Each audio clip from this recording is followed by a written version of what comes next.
falar de liberdade de imprensa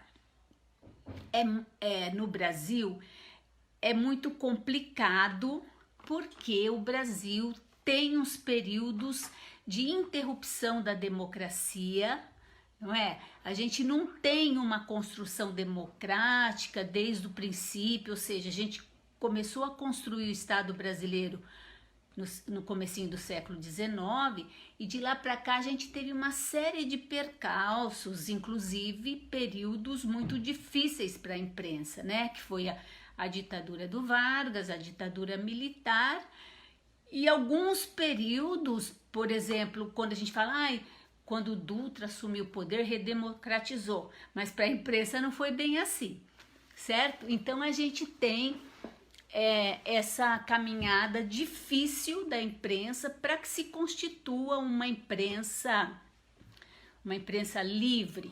E a gente falar de liberdade de imprensa implica também a gente falar de uma imprensa que muitas vezes a gente não gosta de ouvir as perguntas, porque o jornalista em si, ele tem de vários tipos. A gente tem um jornalista que faz o jornalismo social, a gente tem jornalista que faz econômico, a gente tem, por exemplo, poucos jornalistas que fazem o jornalismo científico, que deve ser difícil, muito específico, tá? Então, quando a gente fala de liberdade de imprensa, a gente automaticamente está falando de democracia também.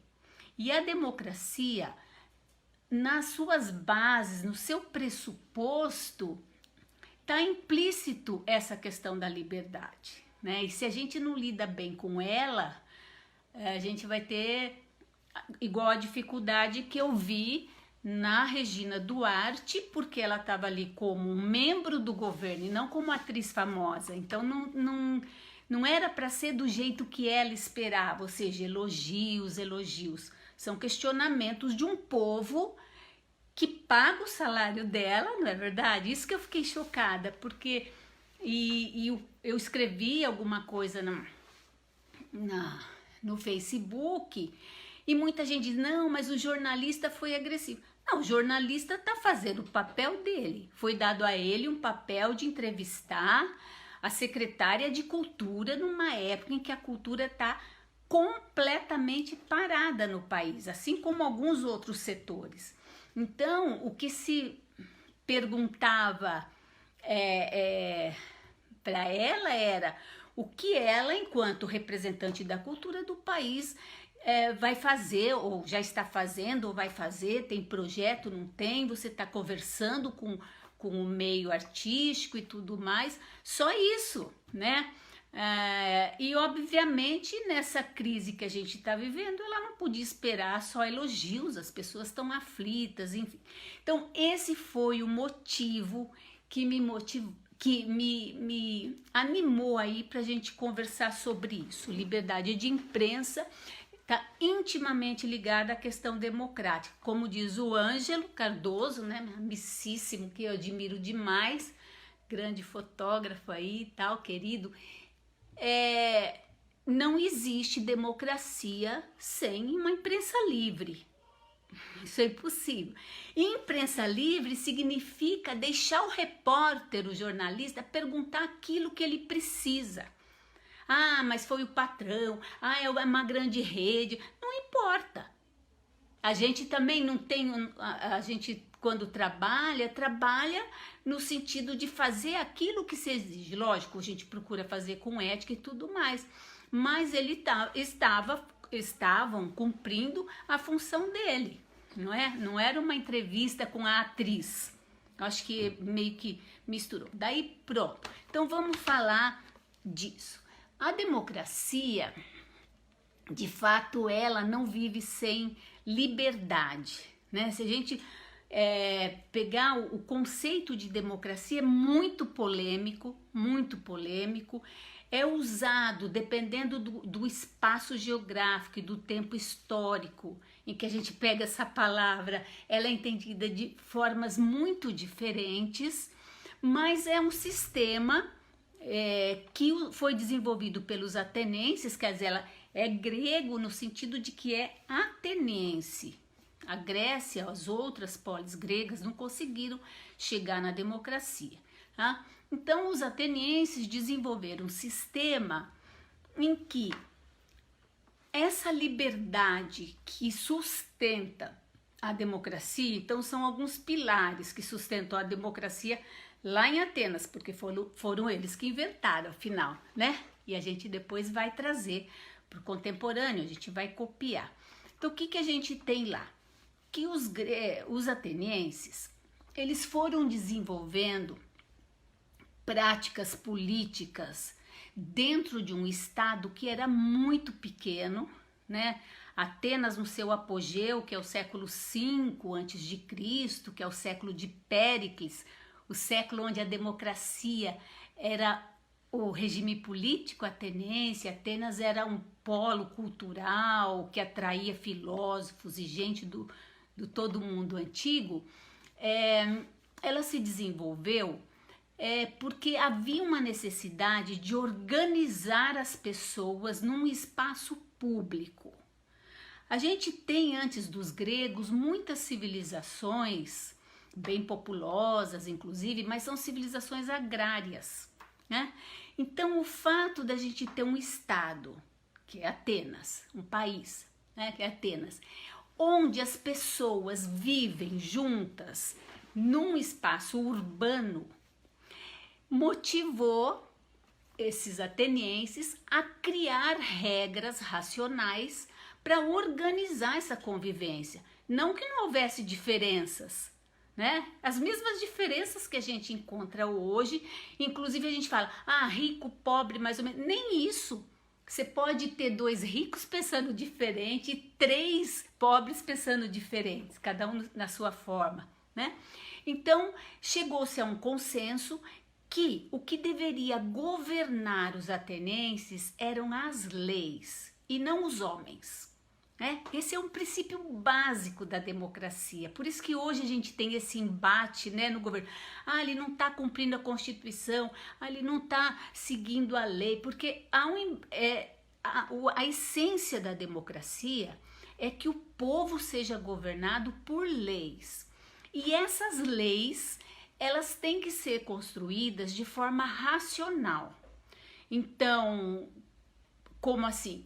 Por exemplo, as pessoas que são fortes, vou pegar na antiguidade, por exemplo, generais, soldados bem treinados. Com a força que eles tinham e o poder das armas, eles poderiam superar o poder de outras pessoas. Então aí a lei é racional. Todos igualmente, isonomia, uma palavra que os gregos vão deixar para a gente. Todos igualmente estarão sujeitos às mesmas leis. Então, a gente vai ter fortes, fracos, ricos, pobres, submetidos a uma lei. Só que essa lei precisa ser racional, no sentido de que mesmo que a pessoa não concorde muito com a lei, mas ela compreenda que a lei é necessária para uma vivência harmônica. O grego chamava a política, necessidade política, nessa racionalidade que eu estou falando, que era para criar uma vida boa. O que é vida boa para o grego? É uma vida na comunidade, racional, justa, a justiça é fundamental, e feliz, certo? Então aí o que a gente vai ter? A gente vai ter essa construção de uma legislação racional que possa organizar a convivência das pessoas nesse espaço público. Então, Atenas era governado por leis e não, lógico que existem os governantes que vão exercer os vários cargos, e aí entra uma outra questão, que é uma questão que a gente discute muito, né? Eu enquanto professora e a gente da área da educação e tal, que é como é que você educa um sujeito para vivenciar essa questão da isonomia, ou seja, o sujeito mais rico, o sujeito mais forte, o sujeito que tem aí a questão do misticismo nas mãos, a questão religiosa. Como é que você constitui todos esses sujeitos tão diferentes entre si, em pensamento, em condição de vida, em posturas e tudo mais, para conviver e aceitar a questão da isonomia, né? Então aí a educação ela vai entrar como um fator primordial na construção dessa igualdade ateniense.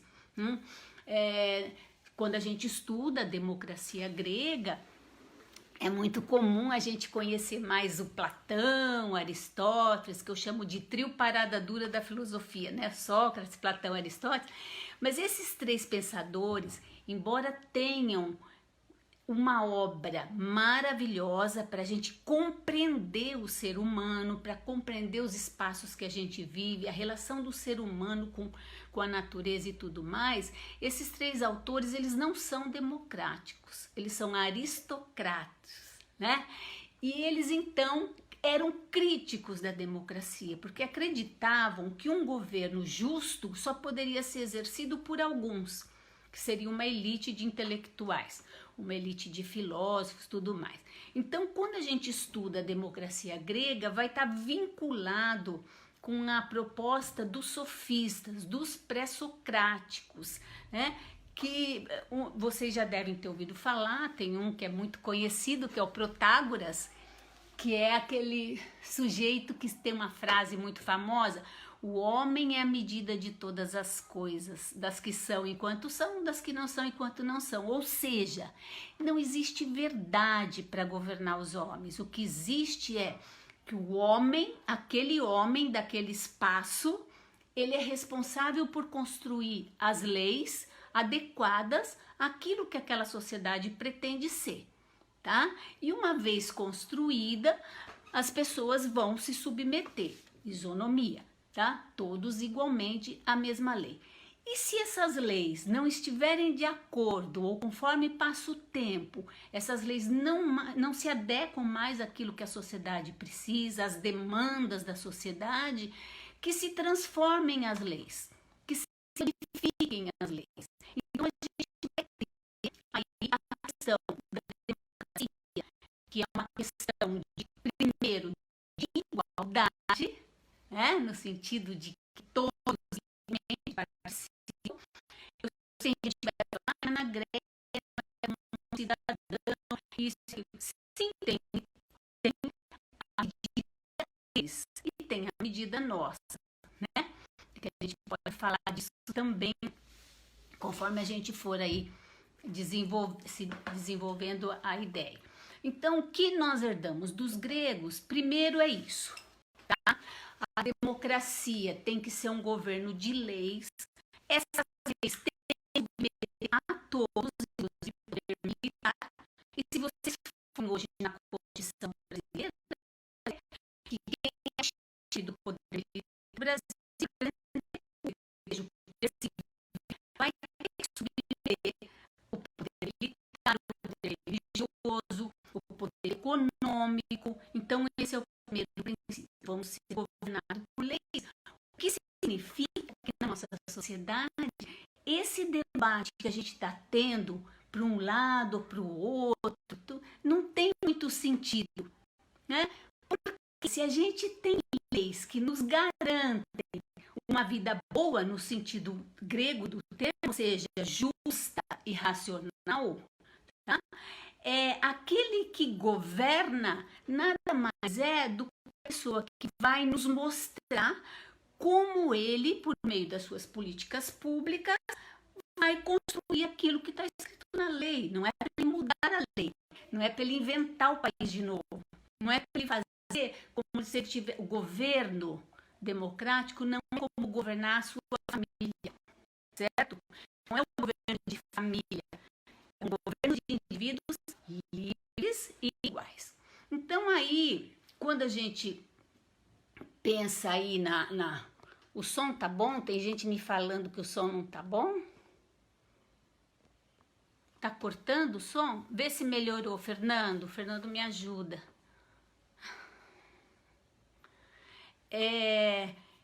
Então, vamos ver.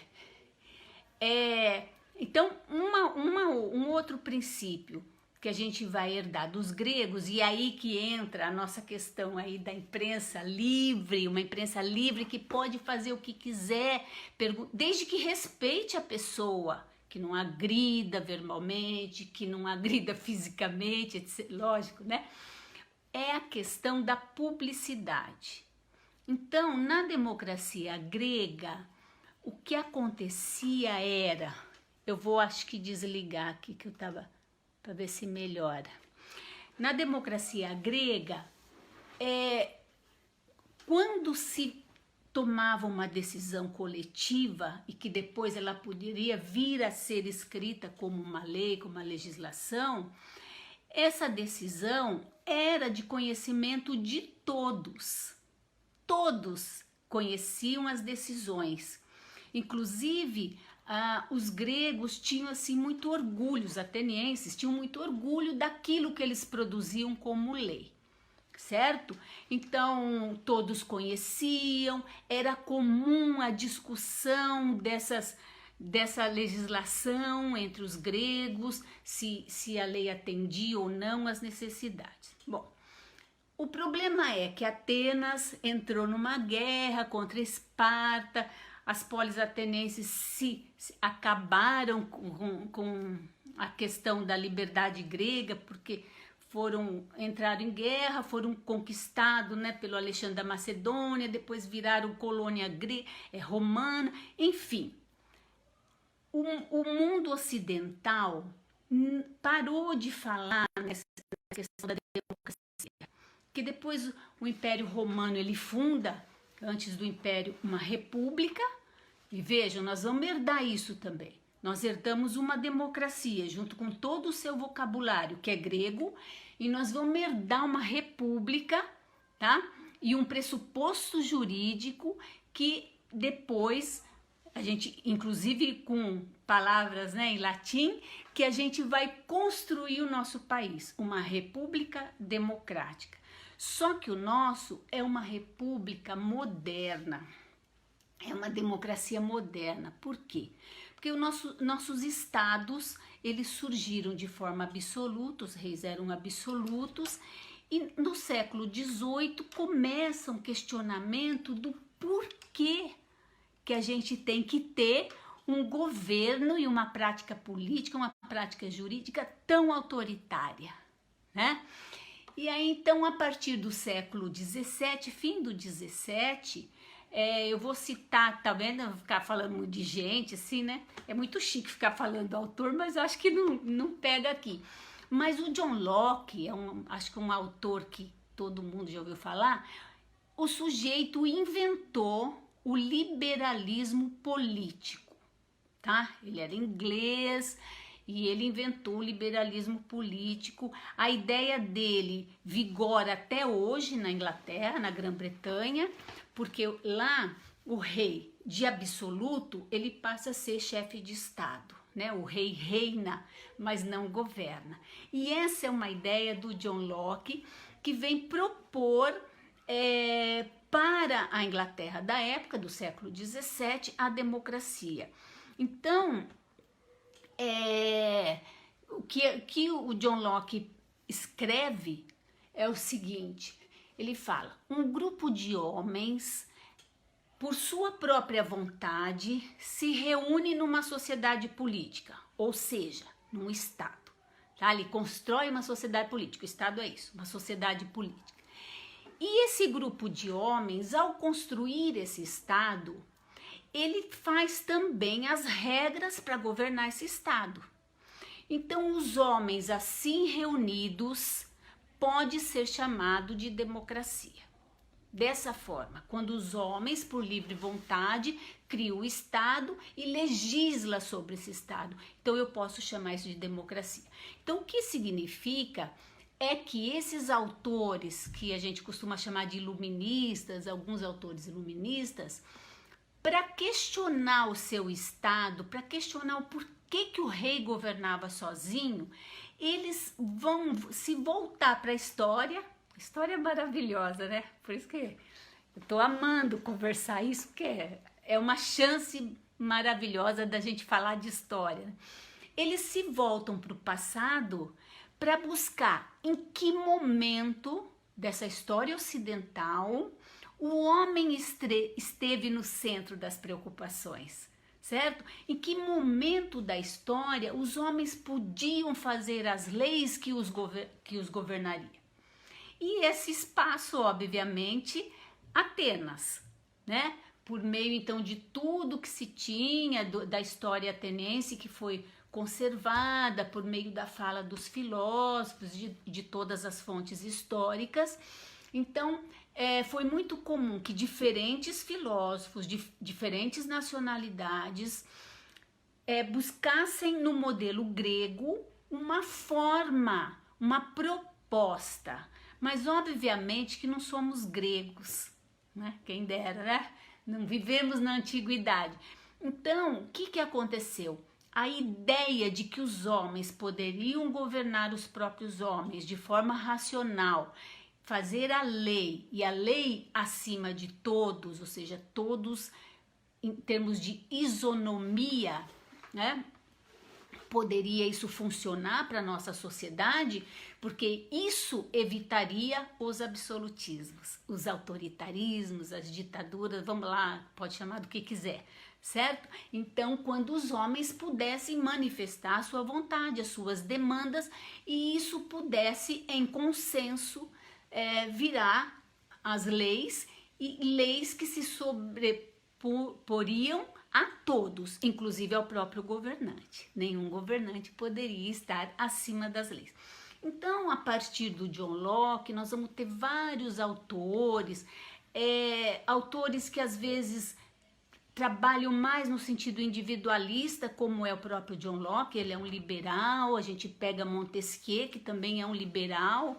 O Montesquieu pensou, bom, como é que vai ser? Então, coitado do povo, que um só faz a lei, executa a lei e julga. Não pode ser, vamos repartir, vamos pegar esse poder de Estado e criar funções dentro desse Estado, certo? Com grupos diferentes para fazer funções diferentes, aí eles se equilibram e não há possibilidade de nenhum desses sobrepor a lei que vai submeter a todos igualmente. Tá?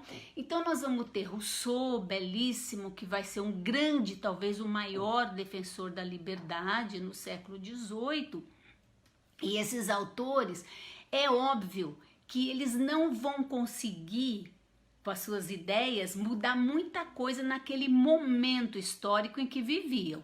O John Locke acho que foi um dos únicos que teve sucesso, e que foi o autor da petição dos direitos inglês, né? Enfim, mas os outros todos, eles estão propondo um mundo que poderia ser. O Estado poderia ser isso, o Estado poderia ser aquilo, e todos eles com ideias de controle do poder absoluto dos reis, ou seja, igualdade e liberdade. Não há mínima possibilidade de um governante ficar acima das leis e fazer o governo de todos da forma como depende do momento e do dia, dos seus interesses. Não? Então o século XVIII ele foi fundamental, e essas ideias todas que vão se tornando populares, vão caindo aí no conhecimento mais popular, daquele que às vezes não tem chance, né, de na época nem ser alfabetizado e tudo mais, mas vão se tornando conhecidas essas ideias, ou seja, é possível em algum tempo, porque isso já houve, que os homens governem a si próprios, né, pela lei racional, tá? Então, a Revolução Francesa, poderia falar de outras revoluções, né? A Revolução Norte-Americana, a independência dos Estados Unidos, por exemplo, é um exemplo muito interessante. Por quê? Porque eles fizeram uma guerra de independência da Inglaterra, assim como o Brasil fez a sua independência de Portugal, eles fizeram a independência deles da Inglaterra e depois tiveram que criar um governo sem rei, que não era comum. Ou seja, como é que você vai ter um país, quem vai governar esse país se você não tem rei? Você está se livrando do rei da Inglaterra. né? A nossa independência já foi um pouco diferente, a gente pode falar dela também. Mas aí os Estados Unidos, eles tiveram que criar um modelo político novo, certo? Onde os homens se governariam a si próprios, né? Sem a presença de um monarca. Então é quando a gente percebe a criação de um modelo de república. Vai ser estudada lá na Antiguidade, na República Romana, certo? Os romanos construíram um período que é a República, mas também vai ser atualizada quando vem para o século XVIII, tá? A própria, os federalistas, que é 3 autores norte-americanos, que escrevem sobre como seria o governo norte-americano, e eles dizem, ó, isso aqui vai ser uma república moderna, não dá pra gente ser uma república romana, e nem dá pra gente ser uma democracia ateniense. A gente vai adaptar os conceitos, vamos trazer os princípios, a supremacia do povo, ou seja, a soberania do povo, a igualdade e a liberdade, tá? Então, todos dentro dessa sociedade, não se fala de igualdade individual, tá? Mas se fala de igualdade na lei. Como o sujeito tem que ser tratado dentro do Estado. Como que os sujeitos têm que ter acesso àquilo que o Estado propõe pelas suas leis, certo? Então é dessa igualdade e dessa liberdade que se fala quando se fala em democracia contemporânea. Ela começa a ser construída a partir já do fim do século XVIII. A Revolução Francesa traz uma ideia que eu acho assim bem emocionante, né? Pena que o Rousseau já tinha morrido quando ela aconteceu, porque ela é uma revolução onde era muito na moda, era muito chique que os revolucionários andassem com os 2 livros do Rousseau debaixo do braço, né? A construção da desigualdade e o contrato social, porque o Rousseau defendia enormemente essa ideia de liberdade. Tá? Então, a Revolução Francesa produziu um documento belíssimo que se chama Declaração Universal dos Direitos do Homem e do Cidadão, e que começa o primeiro artigo assim: os homens nascem livres e iguais em direitos e devem permanecer livres e iguais. É lindo isso, e isso é tão importante para o mundo contemporâneo, para a democracia e para a liberdade, que depois a ONU, em 1948, quando a ONU criou o documento, né, que é o documento básico dos direitos fundamentais, a ONU começou a sua declaração com esse artigo que é francês, tá? Por que é incrível esse documento? É incrível esse documento pelo seguinte: enquanto na Inglaterra eles diziam os ingleses serão governados por essa lei, né? Nos Estados Unidos, a União, ou Estados Unidos da América, os norte-americanos serão isso, serão aquilo. O documento francês diz: todos os homens. Eu não estou falando só de francês. Eu estou dizendo que todo ser humano tem direito à liberdade e à igualdade e não pode ser oprimido, tá? Então aí é um documento genial, e a França passou por movimentos incríveis, né, com a sua sociedade para estabelecer essa questão da democracia. Então, a democracia contemporânea, ela não é um regime político.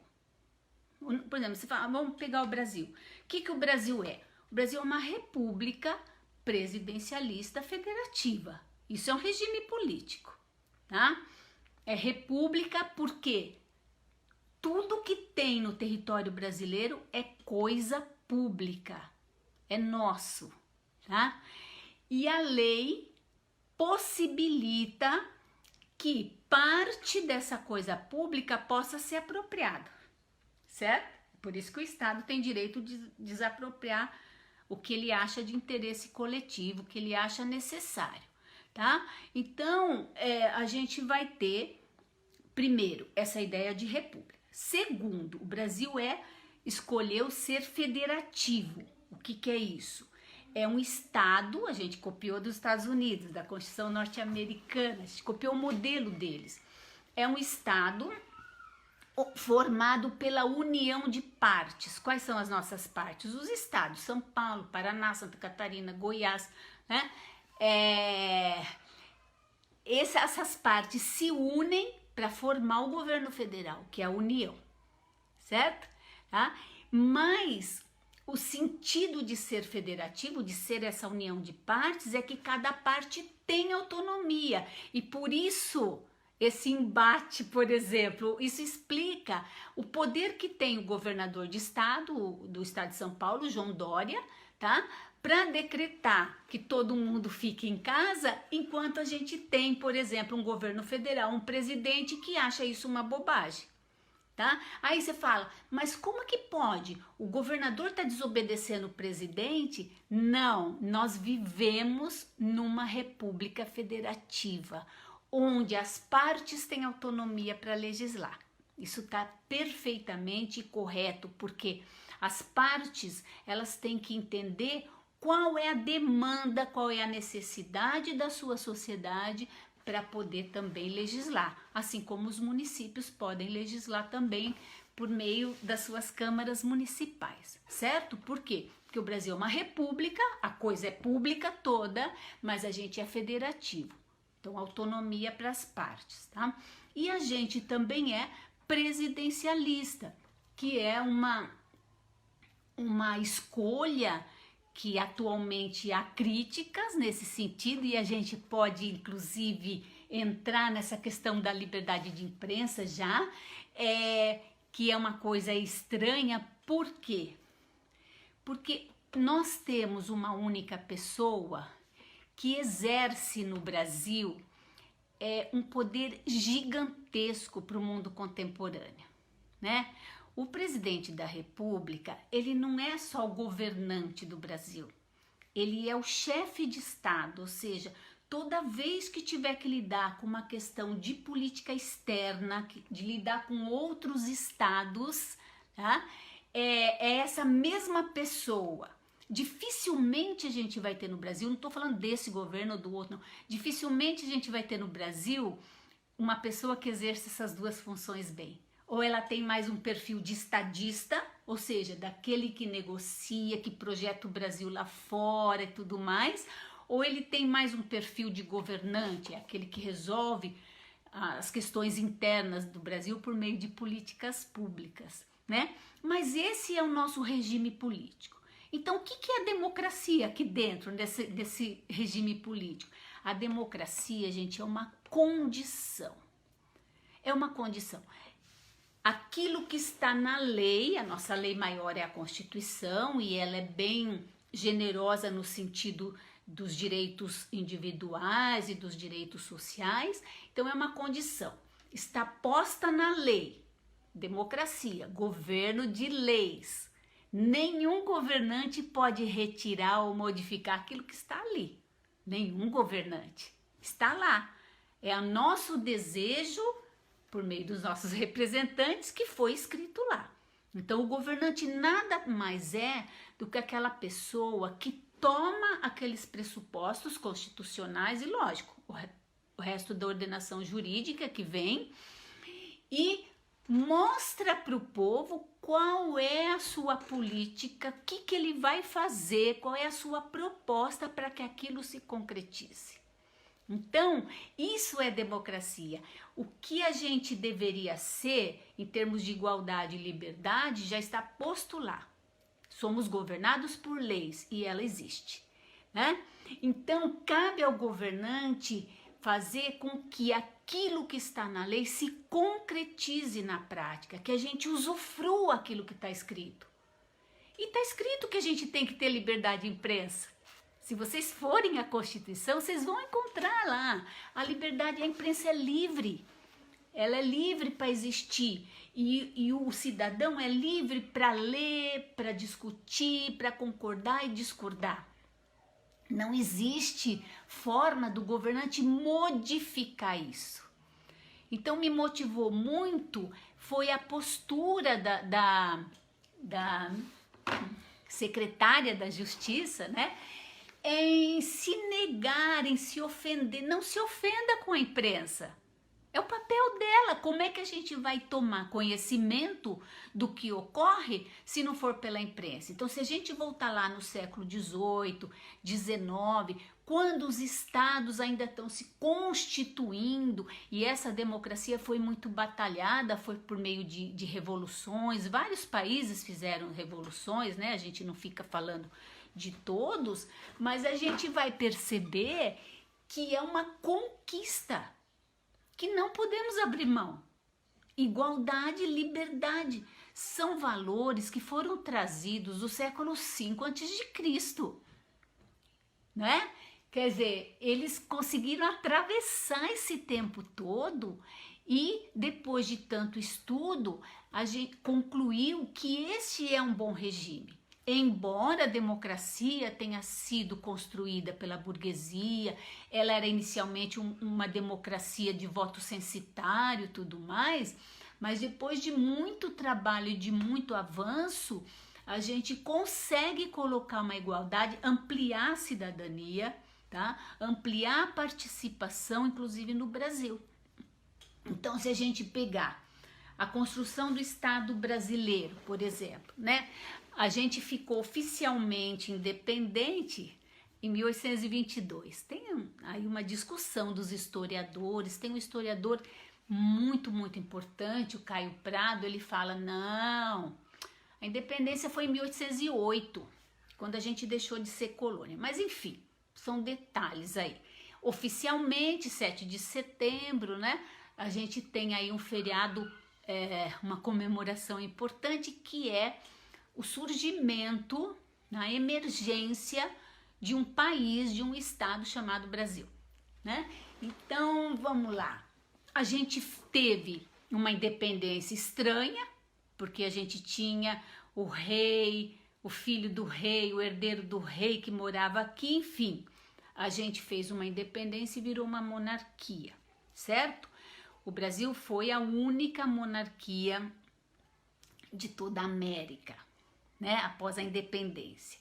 No México, só para não falar que eu estou esquecendo a história do México, no México houve uma tentativa de um sujeito lá, Agustín Iturbide, tentou se proclamar rei, mas o povo acabou não aceitando, ele foi morto e o México também virou uma república, tá? Então o Brasil foi o único. Então, o governo do Brasil no século XIX, eu vou me ater mais ao governo do Dom Pedro II, porque foi o que ficou mais tempo no poder e que começou a construir essa identidade do que é ser brasileiro. Ele era brasileiro, ele nasceu no Brasil, ele tinha um amor profundo pelo Brasil e, inclusive, há historiadores que, ao fazerem a leitura, a análise do período governamental do Dom Pedro, diz ele era mais republicano que os próprios republicanos. Por quê? E agora aqui a gente entra na liberdade de imprensa, vocês vão ver que interessante, porque o Dom Pedro, ele era muito atacado pela imprensa do século XIX, porque o Brasil não teve jornal até 1808. Era proibido, a gente era colônia. Então, lógico que circulavam panfletos, tudo, mas tudo impresso fora daqui. Então, o século XIX trouxe uma imprensa, a possibilidade de uma imprensa brasileira para brasileiros, ou seja, para discutir as questões importantes para o brasileiro, embora a gente tivesse aí uma taxa de analfabetismo ainda muito alta, porém a gente tinha a possibilidade agora de ser um país e de construir sua imprensa. Então nós vamos ter uma imprensa, era muito comum, principalmente os pequenos jornais mais regionais, tá? E o Dom Pedro II nunca interferiu, mesmo quando havia questionamento. Olha, a gente entrou na Guerra do Paraguai, vocês pensam um país como o Brasil em guerra, não tinha exército, ninguém queria ir na guerra, existia uma convocação meio bem autoritária para formar o exército, tinha a questão escravocrata, então muitas vezes o D. Pedro II foi muito criticado pela imprensa e como imperador ele não interferia. Ele lia e ainda dizia, isso é bom, porque eu não posso também só estar cercado de gente que não me retrate a realidade. Como que um governante, se ele fica só cercado por puxa-saco? Gente, ou como um governante pode governar se ele não suporta ouvir aquilo que não vai bem? Como que ele se corrige, como ele corrige suas políticas públicas? Por isso que a gente não pode ser cego em relação ao governante. Ele vai cometer erros, enganos, ele vai voltar atrás? Sim, esse é o princípio da política, né? Fazer alianças, desfazer alianças, mas sempre dar satisfação dos seus atos. E é aí que entra a questão da imprensa livre, a necessidade, a importância. Porque do que vai valer para a gente uma imprensa limitada que trate uma secretária da Cultura, Federal da Cultura, como uma atriz? Olha, ela tem uma vida de atriz, só que ela abriu mão disso para ocupar um cargo político. Enquanto o cargo político, a palavra política vem de polis, público, aquilo que é público, aquilo que é espaço público. Então, o que a gente tem? A gente tem a garantia para o governante da democracia é a imprensa livre. Não é só para o povo, é para ele também, para que ele se corrija, para ele ver que, lógico, que quando ele se cerca de pessoas da sua confiança, tem que ser da sua confiança. Se as coisas não vão bem, elas têm que ser ditas. Que é isso que a gente entende por governo, certo? Então, a imprensa livre é esse pedaço maravilhoso da democracia que vai mostrar não só para o povo que o governante tem obrigação de dizer o que ele anda fazendo, afinal, ele só está lá porque existe um povo, porque não existe um país só com governante e território, né? Obviamente que o povo é o motivo de existir toda essa estrutura governativa, que às vezes até eu pelo menos acho meio excessiva, mas enfim. Tá? Então a imprensa livre, ela é, como diz, né, o Ângelo Cardoso, né, Ângelo? Ela é fundamental. Não tem como você dizer que um país é democrático ou que ele pretenda ser democrático se a imprensa não for absolutamente livre. Absolutamente livre. Aí você fala, mas a imprensa muito livre produz fake news. Não, fake news é crime. Tem que ser punido como crime. Fake news não é jornalismo. Porque o jornalismo, um bom jornalismo, qualquer tipo de jornalismo, econômico, científico, social, histórico, que seja, ele precisa que o jornalista invista na sua carreira. Pensem vocês qual é a posição de um jornalista como aquele que entrevistou lá a secretária. Olha o papel que ele tem que fazer, olha o preparo que ele tem que ter, porque ninguém olha o lado dele. Ele está cumprindo uma função com uma pessoa que tem uma fama nacional, por outros motivos, por ser atriz, tudo bem, tem respeito, tem uma história, e ela se nega a dar as explicações. Eu penso que não deve haver agressão pessoal, tá? Mas uma vez que se aceita participar de um governo, você aceita o custo que isso tem. Mas a imprensa pode ser injusta. Pode, ela é livre. É isso que a gente está falando. Assim como você vai ter uma imprensa que elogia, você vai ter uma imprensa que critica. E esse é o jogo da democracia. A gente nunca vai ter, por mais que as pessoas... vamos pegar, por exemplo, durante o regime... A gente teve já 2 ditaduras, eu vou usar o Brasil de exemplo, senão ficar falando sempre do nazismo. Mesmo lá havia resistência. Né? Quem já não ouviu falar da resistência francesa, que tem filmes maravilhosos sobre isso? O homem nunca vai ser controlado totalmente por um ditador, por um déspota, por um absoluto, nunca.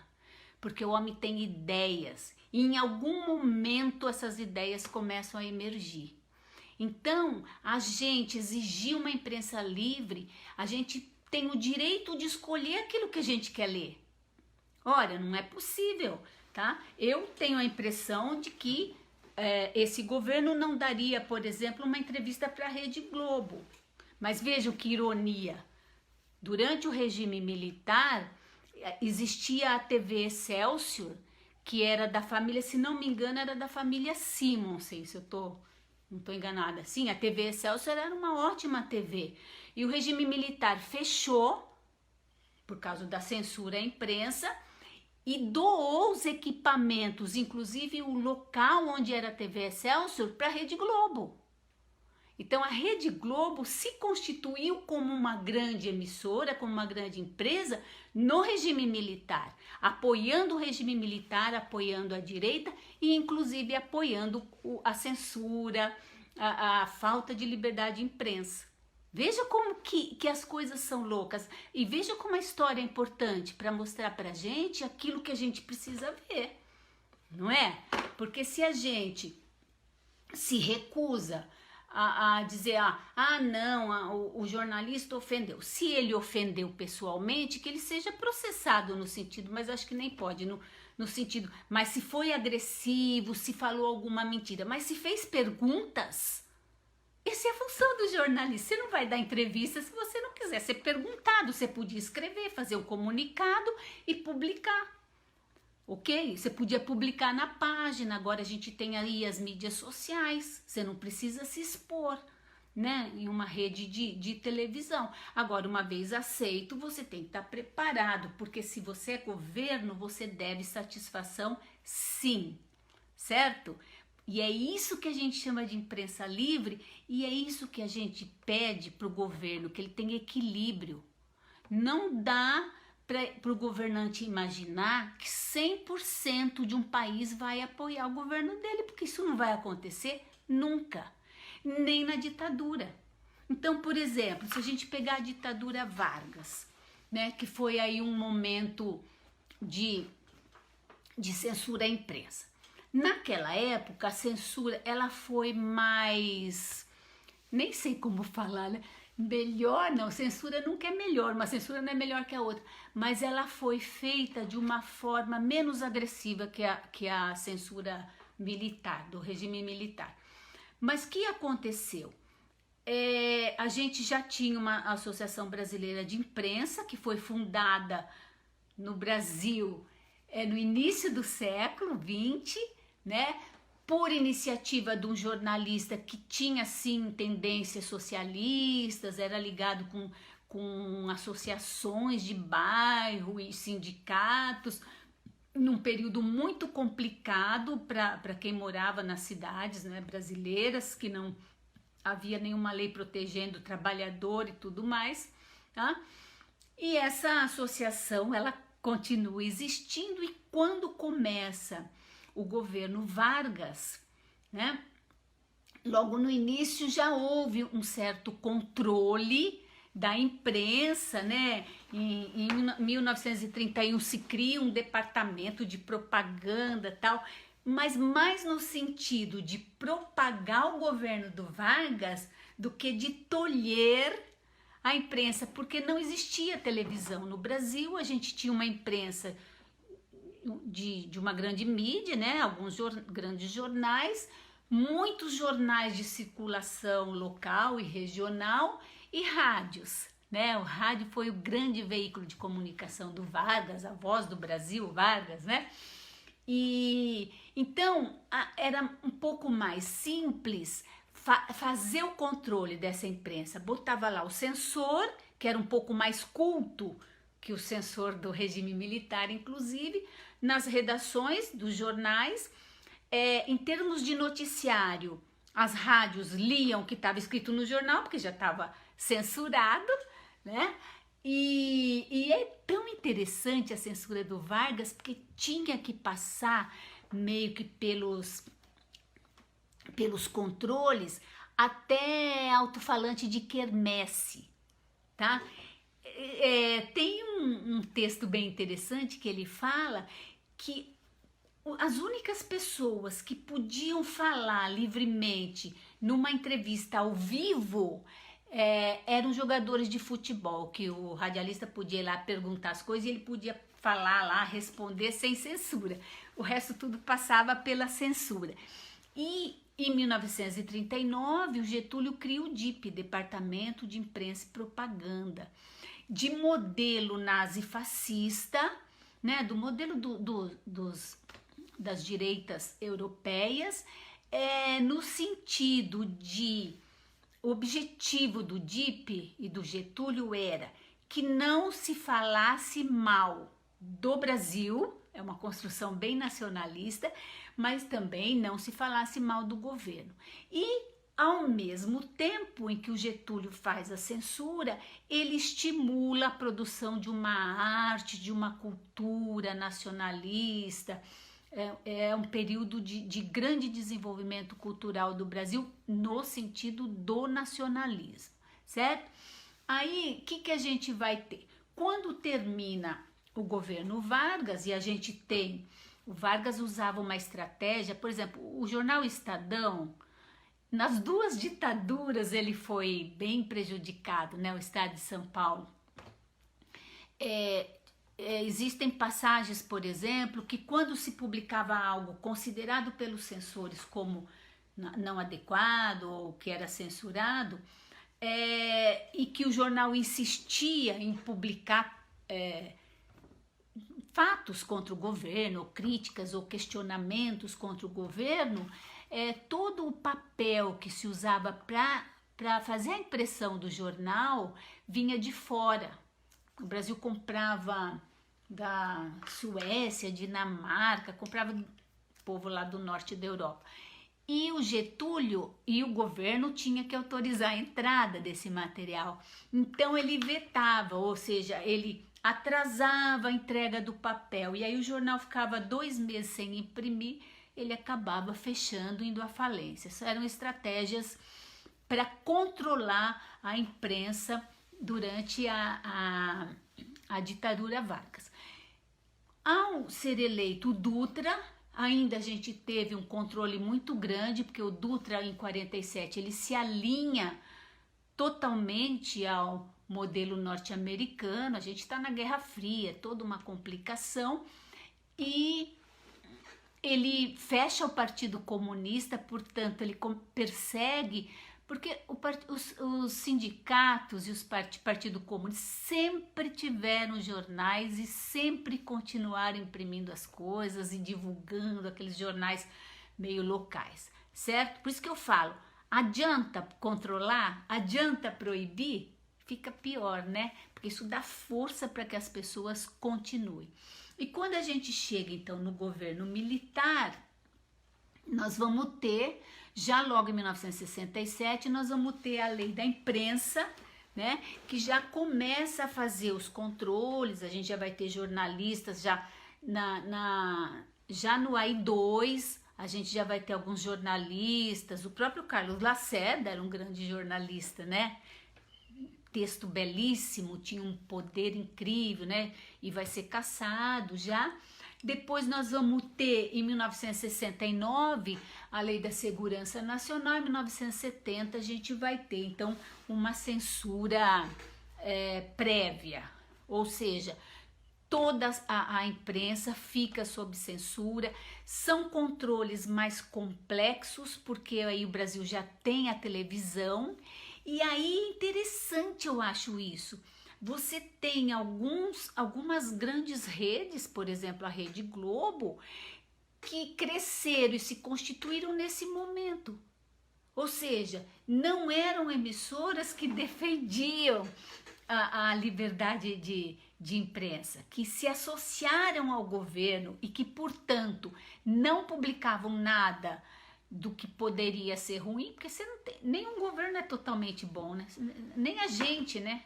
Quem na vida consegue fazer tudo perfeito, não? Então, essas falhas, esses problemas do regime militar que inclusive depois, no final do regime, a gente fica sabendo, inflação altíssima, né? O modelo econômico não deu certo, tal do milagre econômico, mas não podia questionar, certo? Porque se a imprensa tivesse livre e se questionasse o modelo, poderia ser um alerta para o governo mudar de direção, mas não, né? Então, essa imprensa completamente controlada, né? Júnior, o AI-5 foi, não, o AI-5 1968, 1968, né? Em 1970 a gente tem a lei da censura, é uma lei que a gente chama de censura prévia, tá? Isso, é. Bom, então vamos lá.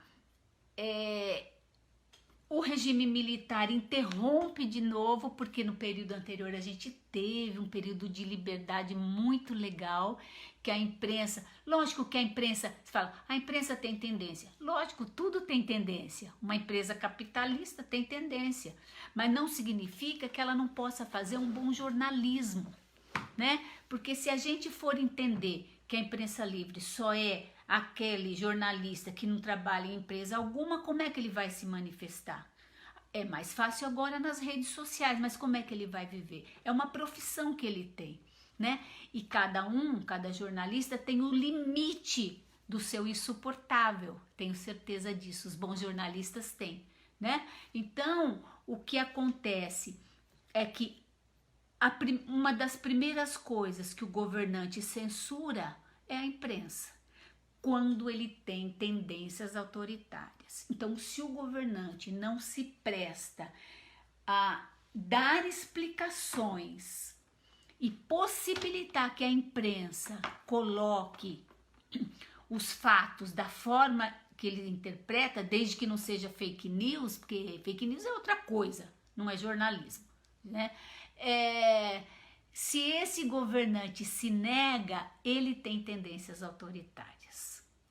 Porque a primeira coisa que uma pessoa autoritária faz não é só tolher a imprensa, né? É tolher aquele que lhe questiona. Porque às vezes a pessoa, e no Brasil há um momento em que as pessoas nem leem o que se escreve. Elas já se posicionaram e elas não querem ouvir. Então elas ficam que nem atendente lá que repete a mesma coisa em todas as falas e não há mais diálogo. Então, imprensa livre é necessário, certo? Porque é a única possibilidade, ou é a melhor possibilidade que o brasileiro tem para conhecer o que está acontecendo no seu país. Afinal, o governo só existe porque a gente o sustenta, não é assim? Mesmo que não seja o governante da sua escolha, ele foi eleito democraticamente. Então, daí está a relação, tá? Ele ocupa um cargo, estou falando do governo brasileiro atual, ele ocupa um cargo que ele legalmente conquistou. Ele foi eleito e por isso ele tem que ser respeitado, tá? Mas se ao tomar as suas medidas políticas, ao fazer as suas políticas públicas que não satisfaçam a maioria da sociedade ou um grupo da sociedade, esse grupo tem todo o direito, se é que a gente vive numa democracia, de se manifestar. Não estou gostando. Isso não significa apoio ou falta de apoio. Isso significa uma oportunidade para o governante mudar a rota ou inserir mais gente nas suas políticas, certo? Não sei se a gente falou disso, mas o Ângelo tem razão. A primeira medida de uma democracia é a imprensa livre. E é o respeito que o governante tem por essa imprensa livre. Então, talvez aqui até assim, um conselho para o príncipe, né? Diria o Maquiavel, né? Assim, tá? Respeite a imprensa, você não precisa gostar da pergunta que ele faz. E você nem precisa responder se for uma provocação. Você diz, isso daí eu não vou responder, porque isso aí não faz parte do nosso plano de governo, tá?